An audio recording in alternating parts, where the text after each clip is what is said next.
Assalamualaikum warahmatullahi wabarakatuh. Para ikhwah yang dirahmati oleh Allah Subhanahu wa taala, berbakti kepada orang tua merupakan sunnatul anbiya wal mursalin. Merupakan kebiasaan para nabi dan para rasul. Rasulullah, kalau seandainya kita lihat dalam beberapa riwayat atau dalam beberapa hadis-hadis Rasulullah sallallahu alaihi wasallam, maka kita akan dapatkan misalkan di dalam surat Nuh, Syekhul Mursalin Nuhun alaihi salam, Nabi Nuh alaihi salam, di dalam surat Nuh ayat 28 beliau berdoa, Rabbighfirli wa liwalidayya wa liman dakhala baitiya mu'mina wa lil mu'minina wal mu'minat wala tazidil zalimina illa tabara. Ya Allah, Rabbku, ampunilah dosa-dosaku dan dosa-dosa kedua orang tuaku dan dosa-dosa orang yang memasuki rumahku dari orang-orang yang beriman, baik laki-laki ataupun wanita, dan janganlah tambah untuk orang-orang yang zalim kecuali kenistaan. Surat Nuh ayat 29. Nabi Ibrahim alaihissalam, beliau berdoa memanggil bapaknya, mengajak bapaknya untuk masuk ke dalam ajaran yang beliau bawa, yaitu mentauhidkan Allah Subhanahu wa taala. Dan ini salah satu bentuk bakti beliau kepada bapaknya. Ya abati, ya abati, wahai bapakku, wahai bapakku. Dalam beberapa ayat Nabi Ibrahim alaihissalam, beliau memanggil bapaknya dengan panggilan tersebut, menyeru bapaknya, mengajak bapaknya masuk ke dalam agama Islam. Dan ini termasuk bakti. Dan juga Nabi Ibrahim pernah berdoa sebagaimana yang disebutkan dalam sebuah ayat surat Maryam ayat 47, Salamun alaika sa'astaghfirulaka rabbi innahu kana bi hafiya. Keselamatan atas engkau, wahai bapakku. Sungguh aku akan memintakan ampun bagi engkau kepada Allah Subhanahu wa taala. Sesungguhnya innahu kana bi hafiya. Sesungguhnya Allah Subhanahu wa taala melindungiku atau menjaminku. Surat Maryam ayat 47. Nabiullah Ismail alaihissalam, beliau berkata kepada bapaknya, dan bapaknya yaitu Nabi Ibrahim alaihissalam telah bertekad untuk menyembelih beliau. Nabi Ibrahim alaihissalam, Nabi Ismail alaihissalam berkata, Ya abati fa'al ma tu'mar satajiduni insyaallah minas sabirin. Wahai bapakku, kerjakanlah apa yang diperintahkan untukmu, maka engkau akan mendapatiku dengan izin Allah termasuk orang-orang yang sabar. Surat As-Saffat ayat 102. Kemudian Nabi Zakaria alaihissalam, beliau disifati oleh Al-Quran sebagai orang yang berbakti kepada kedua orang tua. Sebagaimana di dalam surat Maryam ayat 14, Nabi Zakaria disifati wa barram biwalidayhi wa lam yakun jabbaran 'asiyya. Dan Nabi Zakaria alaihissalam adalah orang yang berbakti kepada kedua orang tuanya dan bukan orang yang keras dan orang yang bermaksiat. Nabi Yahya ibn Zakaria alaihissalam disifati di dalam Al-Quran. Tadi Nabi Yahya, ya, bukan Nabi Zakaria, Nabi Yahya ibn Zakaria. Yang tadi dalam surat Maryam ayat 14 adalah Nabi Yahya bin Zakaria. Nabi Yusuf alaihissalam, ketika beliau sudah dewasa, kemudian beliau berkata sebagaimana yang diceritakan oleh Allah Subhanahu wa taala, wa rafa'a abawaihi 'alal arsy. Kemudian Nabi Yusuf alaihissalam ketika waktu itu menjadi penguasa di negara Mesir, beliau menjadi raja dan salah satu gubernur dari negara Mesir, maka beliau mengatakan rafa'a abawaihi 'alal arsy. Beliau mengangkat kedua orang tuanya di atas singgasananya, Ini bentuk daripada bentuk bakti seorang nabi kepada kedua orang tuanya. Nabi Isa alaihissalam disifati di dalam Al-Quran sebagaimana yang disebutkan di dalam surat Maryam ayat 32. Allah Subhanahu wa taala berfirman, "Wa barram biwalidati wa lam yaj'alni jabbaran syaqiyya." Dan aku diperintahkan oleh Allah Subhanahu wa taala untuk berbakti kepada ibuku dan tidak menjadikanku jabbaran syaqiyya, seorang yang keras dan syaqiyya, yaitu orang yang merugi, orang yang buntung di dunianya. Itulah gambaran bakti para nabi alaihi wassalatu wassalam kepada orang tuanya. Dan kalau kita lihat para ikhwah sekalian, dari sini kita bisa ambil sebuah kesimpulan bahwasanya berbakti kepada kedua orang tua adalah termasuk sunnatul anbiya, termasuk sunnahnya, ajarannya para nabi-nabi alaihi wassalatu wassalam. Kemudian kalau kita lihat di dalam ayat-ayat Al-Quran, maka banyak sekali menceritakan tentang bakti kepada orang tua. Yang menarik di sini adalah Allah tabaraka wa ta'ala dalam beberapa ayat di dalam Al-Quran yang akan saya bacakan sekarang, Allah menggandengkan haknya dengan hak orang tua. Haknya Allah tabaraka wa ta'ala adalah diibadahi dan tidak disyiriki dengan sesuatu apapun. Ini adalah haknya Allah Subhanahu wa taala.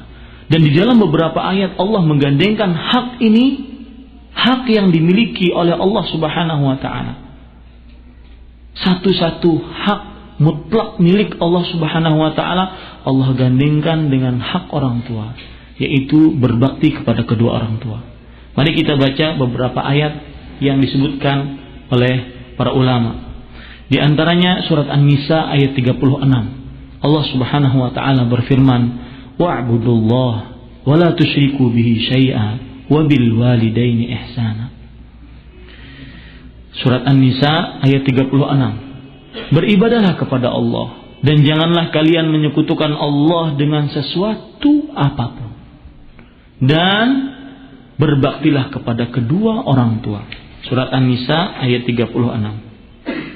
Dalam ayat yang lain Allah Subhanahu wa taala berfirman, surat Al-Isra ayat 23 sampai 24. Wa qada rabbuka alla ta'budu illa iyyah wa bil walidaini ihsana. Dan telah ditetapkan oleh Rabbmu agar kalian tidak boleh beribadah kecuali hanya kepadanya. Wa bil walidaini ihsana, dan berbakti kepada kedua orang tua. Coba lihat bagaimana Allah Subhanahu wa taala menggandengkan hak yang merupakan hak mutlak milik Allah, tidak ada yang berhak diibadahi kecuali Allah, dan ini hak sangat agung yang dimiliki oleh Allah tabaraka wa taala. Allah gandengkan dengan hak kedua orang tua, yaitu berbakti kepada kedua orang tua. Ini menunjukkan bagaimana tingginya kedudukan kedua orang tua di hadapan para anak-anaknya. Dalam ayat yang lain Allah Subhanahu wa taala bahkan berwasiat kepada kita semua. Surat Al-Ankabut ayat 8. Wa wassaynal insana biwalidayhi husna, dan kami wasiatkan kepada manusia untuk berbakti kepada kedua orang tuanya. Di dalam ayat yang lain Allah Subhanahu wa taala berfirman, yang ini juga wasiat juga, Luqman ayat 14. Allah Subhanahu wa taala berfirman, "Wa wassaynal insana biwalidayhi hamalathu ummuhu wahnan ala wahnin wa fisaluhu fi 'amain anishkurli wa liwalidayk." Dan kami wasiatkan kepada manusia untuk berbakti kepada kedua orang tuanya, yang mana ibunya telah mengandung dia wahnan ala wahnin, capek kemudian bertambah capek, wa fisaluhu fi 'amain, dan menyusuinya selama 2 tahun, setelah itu dihabiskan penyusuannya. Anishkur li waliday. Maka hendaknya kalian bersyukur kepadaku dan kepada kedua orang tua kamu. Ini para ikhwah sekalian dirahmati oleh Allah Subhanahu wa taala. Dalam ayat yang lain surat Al-Ahqaf ayat 15 Allah Subhanahu wa taala berfirman, "Wa wassaynal insana biwalidayhi ihsana hamalathu ummuhu kurhan wa wada'athu kurha." Surat Al-Ahqaf ayat 15. Dan kami wasiatkan kepada manusia untuk berbuat baik kepada kedua orang tuanya. Yang mengandung dia, ibunya mengandung dia dalam keadaan payah. Dan melahirkannya pun dalam keadaan payah. Mengandung dalam keadaan payah, melahirkannya pun dalam keadaan payah. Bedanya dengan ayat surat Luqman ayat 14 tadi, hamalatu ummuhu wahnan ala wahn. Ibunya mengandungnya setelah dalam keadaan lemah kemudian bertambah lemah. Karena asalnya mulai embrio kemudian menjadi besar sampai sulit tidur. Tidur tidak bisa, dia dalam keadaan seperti ini, harus seperti ini, bernafas susah. Makanya Allah Subhanahu wa taala menyatakan wahnan ala wahnin. Semakin hari bertambah selama 9 bulan. Ini para ikhwah yang dirahmati oleh Allah Subhanahu wa taala. Sekarang inti daripada pengajian kita pada sore hari ini adalah kita membicarakan tentang sebuah ayat di dalam Al-Quran, yaitu tadi surat Al-Isra ayat 23 sampai 24. Allah Subhanahu wa taala berfirman, "Wa qadha rabbuka alla ta'budu illa iyyah wa bil walidaini ihsana imma yablughanna 'indakal kibara ahaduhuma aw kilahuma fala taqul lahumā uffin wa la tanharhumā wa qul lahumā qawlan karīmā wakhfid lahumā janāha adh-dhulli minar rahmah wa qur rabbirhamhumā kamā rabbayāni shaghīra."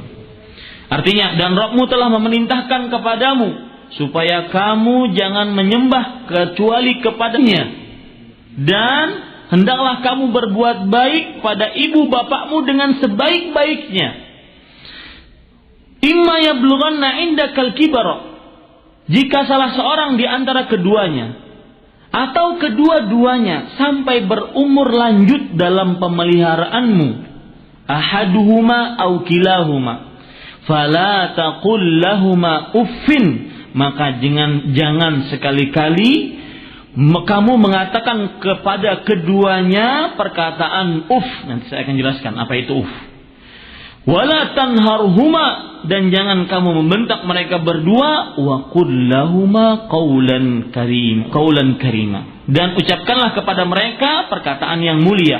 Wakhfid lahumā janāha adh-dhulli minar rahmah wa qur rabbirhamhumā kamā rabbayani shaghīra, dan rendahkanlah dirimu terhadap mereka berdua dengan penuh kesayangan, dan ucapkanlah, ya Allah, rabbirhamhumā, rahmatilah mereka, kasihilah mereka, kama rabbayani shaghīra, sebagaimana mereka berdua telah mendidik aku waktu kecil.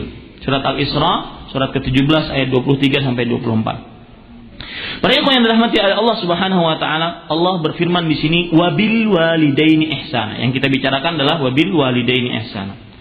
Allah memerintahkan kepada kita setelah perintah Allah untuk tidak beribadah kecuali kepada Allah, kemudian Allah menggandengkannya dengan waw dan bil walidaini ihsana, berbuat baik kepada kedua orang tua.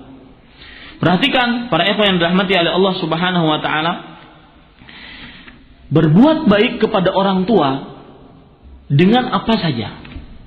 Baik dengan harta, baik dengan perkataan, baik dengan perbuatan, baik dengan akhlak yang baik, dengan apa saja berbuat baik kepada orang tua.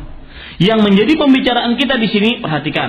Allah berfirman, imma yablughanna indaka, Dan ketika mereka berdua atau salah satu dari keduanya indaka, berada di sisimu. Sebagian orang tua kalau sudah tua itu tidak ada yang mengurus, tidak ada yang memberikan biaya. Otomatis anaknya akan mengambil orang tuanya dan dimasukkan ke dalam rumah dia. Dimasukkan ke dalam rumah dia. Nah, ketika itulah terjadi harus lebih wabil walidaini ihsan. Ketika orang tua berada di tengah-tengah kita dan keluarga kita, anak istri kita, indaka, di sisi kamu, maka pada saat itu nyata-nyata harus tetap berbuat baik. Dahulukan hak orang tua daripada anak dan istri. Dan istri semestinya harus berbakti kepada orang tua, kepada suaminya dengan cara bagaimana? Dengan cara dia menjadikan suami dia sebagai seorang anak yang pintar berbakti kepada kedua orang tuanya. Indaka. Makanya para ikhwan yang dirahmati oleh Allah Subhanahu wa taala, nanti saya akan sebutkan juga dalil-dalil yang menggugah seseorang, memotivasi seseorang untuk selalu ingin berbakti kepada kedua orang tua. Tapi para ikhwan sekalian dirahmati oleh Allah Subhanahu wa taala. Kemudian di ayat tadi surat Al-Isra ayat 23 sampai 24, Allah Subhanahu wa taala berfirman, "Fala taqul lahumā uffin." Kalau beliau hadir atau keduanya hadir di rumah kalian, maka satu peringatan Allah, jangan berkata-kata uff. Sekarang apa perkataan uff? Coba perhatikan ahli